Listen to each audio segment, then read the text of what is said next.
Assalamualaikum warahmatullahi taala wabarakatuh. Tajuk kita adalah sedekah.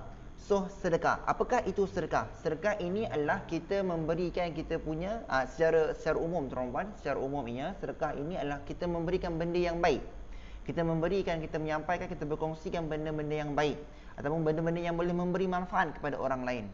Konsep senang dia ataupun antara salah satu konsep yang saya ambil adalah harta, duit. Ada banyak lagi dah, ada banyak lagi konsep sedekah ini banyak tuan-tuan, banyak lagi. Saya ambil satu contoh saja, kita sedekahkan wang ringgit.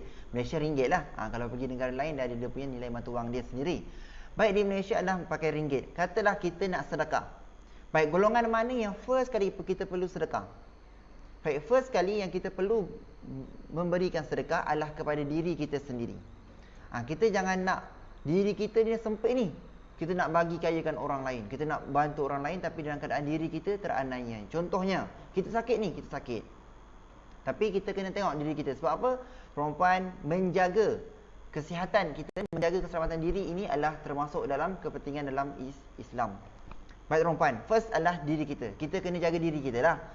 Maksudnya diri kita jangan terlalu maksudnya kalau keperluan yang kita perlu dah selesai, keperluan perempuan bukan kehendak. Ulang, keperluan bukan kehendak. Kehendak tu lain. Ni keperluan dahulu. Maksudnya keperluan kita dah selesai. Kita dah keperluan untuk kehidupan kita. Maksudnya contohnya kita nak pergi kerja, kita perlukan motosikal. Kita dah ada motosikal. Tu keperluan. Tapi janganlah kalau kita tiba-tiba kita nak pergi kerja tapi kita kena beli sportbike yang 1000cc. Kan? Macam pelunggung motor negara Hafiz Syahrin punya cc besar tu kan. Tak perlu. Itu dah kehendak. Dia maksudnya kita settlekan keperluan kita terlebih dahulu. Baik, pertama adalah diri sendiri. Yang kedua, isteri. Ini bagi yang lelaki, isteri lah. Baik. So, mana yang dah berumah tangga? So, golongan yang kedua yang kita kena bagi adalah isteri kita. Kita kena, contoh keperluan isteri kita kena bagi. Keperluan isteri kita kena sediakan. Rumah, tempat tinggal, pakaian, makanan dan banyaklah lagi. Itu keperluan perempuan, keperluan. Sebelum kita nak menghappykan orang lain, kita kena happykan diri kita, kita kena happykan isteri kita. Selepas step yang kedua, kita pergi kepada anak kita. Yang benar-benar berumah tangga yang mempunyai anak. So tahap yang ketiga adalah anak-anak. Baik, perempuan kena kongsikan, kita kena sedekahkan kepada anak-anak. Macam mana kena sedekahkan kepada anak-anak ini perempuan? Baik, maksudnya kita nak contoh, kita nak bantu orang lain, kita kena bantu anak kita dahulu. Contoh, kita nak bantu anak-anak supaya pandai baca Al-Quran. Kita kena bantu anak kita dahulu ni. Anak kita kena pandaikan dahulu baca Al-Quran. Sebelum kita nak bantu orang lain, anak-anak orang lain supaya pandai baca Al-Quran. Itu step yang ketiga. Dan selepas selesai tahap yang ketiga, tuan-tuan barulah kita pergi kepada tahap yang keempat, keluarga.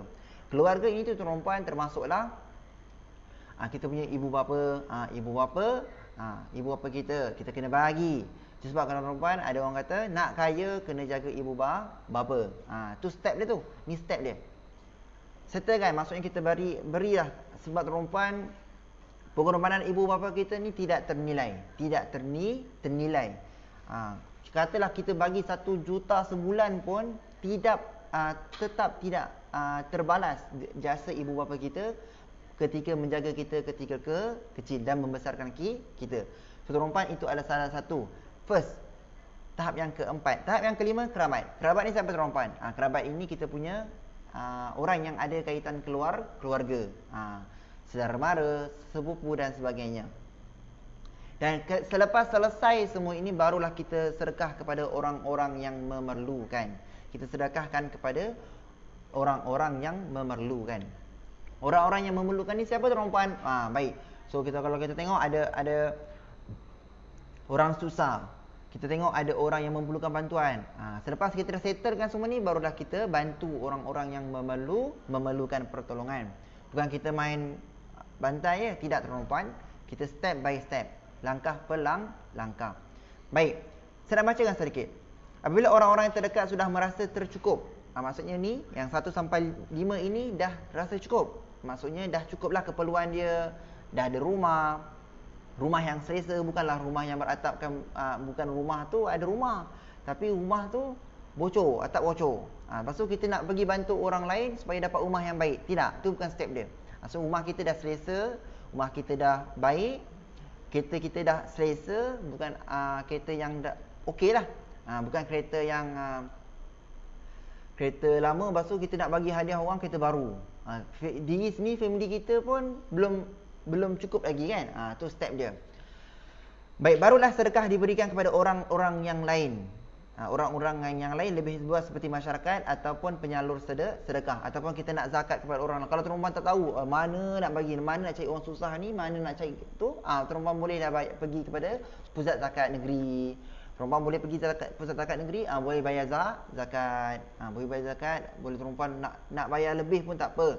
Untuk tuan-tuan tanya ataupun tanya imam ke kan, tanya JKK ke, mana orang-orang susah saya nak bantu, ataupun boleh juga bagi kepada diorang untuk diorang salurkan untuk mereka salurkan kepada golongan-golongan yang memerlukan.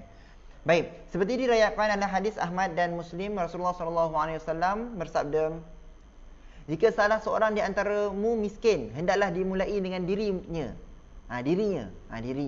Dan jika dalam itu ada kelebihan, maksudnya diri kita dah settle, ada lebih lagi, barulah diberikan kepada keluarganya. Lalu apabila ada kelebihan lagi, maka untuk kerabatnya.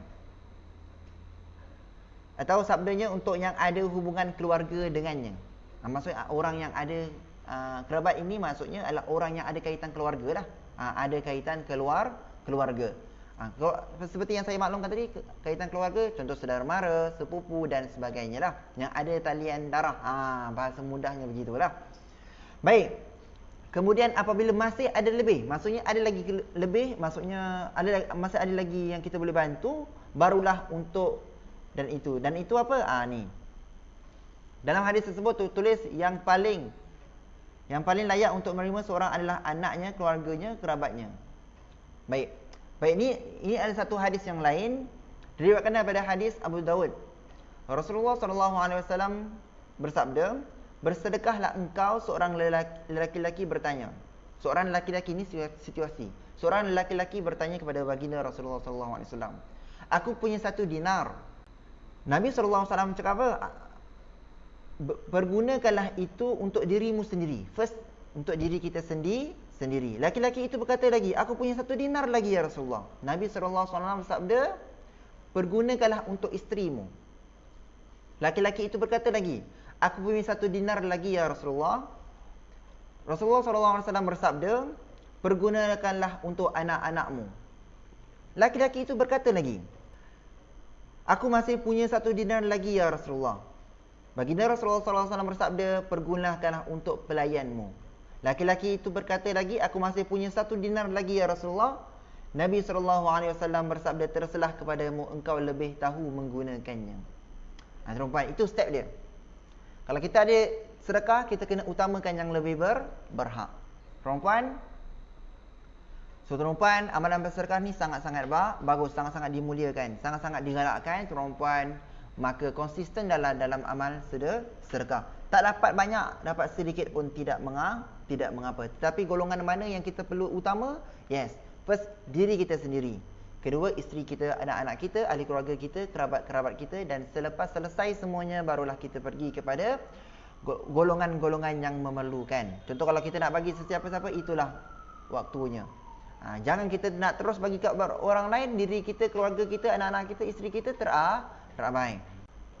Sekian itu saja daripada saya. Assalamualaikum warahmatullahi taala wabarakatuh.